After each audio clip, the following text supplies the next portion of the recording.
বিহু বুলি যোৱাকালি গৈছিলোঁ লগৰজনীৰ ঘৰলৈ আৰু তাহাঁতৰ ঘৰত গৈ দেখিছোঁ ইমান ধুনীয়াকৈ ফুলবোৰ ফুলি আছে।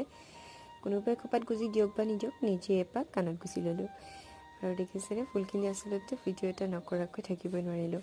তাকে তাইক বোলো নুফুলাকৈ থকা ডাল এটা মোক লাগিব আৰু এইদৰে বোলো কাৰোবাৰ ঘৰলৈ গৈ ফুলৰ ডাল কোনে কোনে আনে, মই পিছে যলৈকে যাওঁ তাৰ পৰা এটা ডাল লৈ আহোঁ।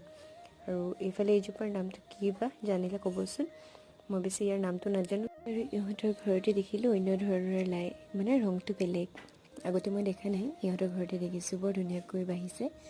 এইফালে চাং ভৰি লাগি আছে উৰহি, খাই বৰ ভাল নাপাওঁ, তথাপিতো তাই বোলে কেইটামান লৈ যা, দিছে যেতিয়া নিয়াতনো কিহৰ আপত্তি, তাকে কেইটামান লৈ ল'লোঁ। আৰু এইফালে দেখিছেনে তীখৰটো গছৰ ওপৰত উঠি আছে, আচলতে ভিডিঅ' কৰি আছোঁ বুলি জানি অকণমান বেছিয়ে কৰি আছেহি। আৰু মায়ে তাৰ পাছতে বনাই দিলে পুৰি চব্জি, ধুনীয়াকৈ তাকে খাই ল'লোঁ। আজিলৈ আহিছোঁ।